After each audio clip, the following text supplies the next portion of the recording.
Justiça Federal de Curitiba, né? Justiça Federal lá do Paraná condenou 6 acusados e absolveu um e declarou extinta a punibilidade de outro entre os denunciados na Operação Carne Fraca, né? Você lembra bem, os ouvintes lembram aquele esquema que foi denunciado de corrupção e propina envolvendo empresas frigoríficas e também o Ministério da Agricultura, manchou a imagem do Brasil no exterior. E aqueles que investigaram, que falaram que tinha papelão na carne, o que aconteceu com esses investigadores, hein, Cláudio? Pois é, o processo acabou com a absolvição de um, o outro foi excluído do processo e outros tantos, alguns poucos, foram condenados, né? Havia ali conluio, uma série de acusações que foram comprovadas e houve a condenação. Mas o problema é que tudo isso é muito menor, não é, do que o prejuízo que foi causado, os prejuízos causados ao Brasil, à pauta de exportações brasileiras, ao agronegócio brasileiro em todo o mundo. Isso foi usado pelos adversários do Brasil no agronegócio no mundo inteiro, né? Ali começou, na verdade, assim, uma espécie de arrancada final de todos os inimigos do Brasil, os adversários do Brasil no mundo todo, para tentar desqualificar o país, o produto brasileiro, não é? Quando se viu que essa operação, que é a história de que havia papelão na comida, né? Tinha terrível, né? Resquícios de papelão lá na proteína animal que era exportada. É na salsicha, fora. não era, Cláudio? Eu lembro que a gente... Aí não era na salsicha? Não, isso daí era o seguinte, era o lugar de fazer o armazenamento, eles têm que fazer o armazenamento nessas câmaras frigoríficas, no congelador, dentro de umas caixas de PU ou de vidro, de um material que não mole, né? E eles estavam colocando dentro das caixas de papelão. Então, vai colocar o papelão lá dentro. Não, mas eu lembro que do negócio. O delegado da Polícia Federal e o procurador, eles falavam... Mas foi mal interpretado pelo delegado da Polícia Federal, achando que tinha papelão dentro da salsicha. Eles anunciaram isso para a população brasileira. Anunciaram, mas... Quem vai ao mercado que nem eu, eu falei, será que eu já comi papelão? De interpretação daquilo que eles ouviram. Isso. Eles ouviram uma conversa e interpretaram como se fosse injetar papelão na salsicha. Um horror aquilo. Foi uma irresponsabilidade que prejudicou muito o Brasil, né?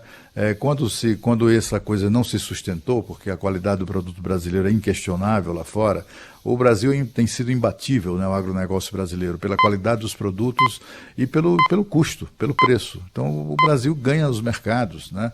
Não por acaso o Brasil alimenta 1,5 bilhão de pessoas no mundo inteiro, né, os produtos brasileiros.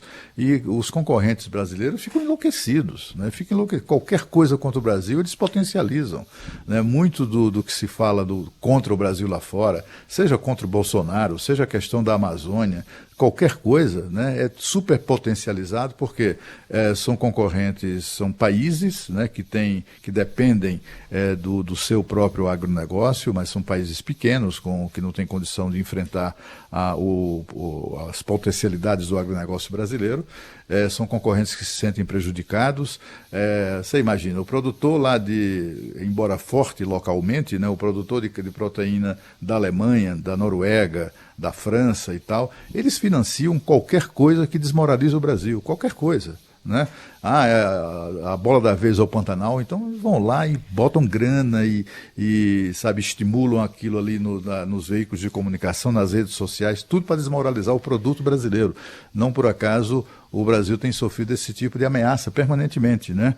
Olha, a Alemanha decidiu suspender as encomendas de proteína animal, não sei o quê, porque o governo da Alemanha faz demagogia com seus eleitores e, ao mesmo tempo, está cedendo à pressão, sabe-se lá a que custo, dos produtores locais, que tem no Brasil um inimigo a ser abatido, né? E essa questão da Operação Carne Fraca foi central na produção de fake news, na produção de noticiário desfavorável. Foi um prejuízo ao Brasil que precisa ser reparado. Se não do ponto de vista financeiro, que me parece impossível, pelo menos do ponto de vista legal, do ponto de vista moral, né?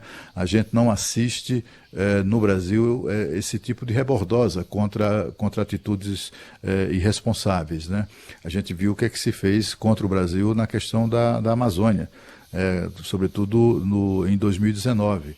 Até as ONGs americanas depois se bem que acabaram concluindo que as queimadas ou incêndios em 2019 foram menores do que estava sendo dito, etc. Aliás, tinham sido menores até do que outros anos. Quer dizer, depois que o estrago está estabelecido, depois que a imagem do Brasil foi consumida pelo fogo, aí começam a rever as suas posições, etc. e tal.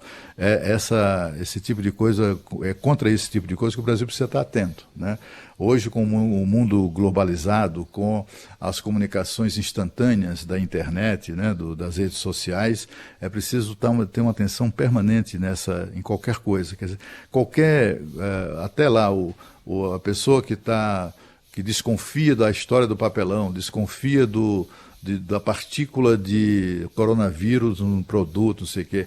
Até quem tem esse tipo de desconfiança tem que ter a consciência de que qualquer coisa que diga, em razão da credibilidade da função que ocupa, isso pode ser altamente prejudicial ao nosso país. E foi exatamente o que aconteceu no caso da Operação Carne Fraca. Não, foi terrível, terrível. E olha, essa cobrança aqui é porque a gente não pode esquecer esses episódios, né? E ir para cima das nossas autoridades que naquele momento disseminaram o pânico, causaram prejuízo na imagem do Brasil, como você bem ressaltou, e causaram pânico aqui. As pessoas estavam com medo de comprar carne, né, no mercado, porque podia ter papelão dentro da carne. Depois se explicou que não era nada daquilo, e agora a gente vê o desfecho dessa operação sem nenhuma palavra, nenhum pedido de desculpa e nenhuma punição para esses que fizeram todo o alarde na época em que trouxeram essa história à tona, né? Por isso, fica sempre aqui a cobrança no microfone da Rádio Bandeirantes a respeito, né, das providências que foram tomadas em relação aos investigadores desse caso, né, que estão por aí certamente exercendo ainda as suas atividades sem nenhum tipo de prejuízo. Enquanto isso, né, aqueles que estão representando o Brasil no exterior, né, estão suando a camisa aí para tentar sempre se virar e explicar essas histórias e essas operações mal divulgadas aí que acabam trazendo um prejuízo enorme para a nossa economia.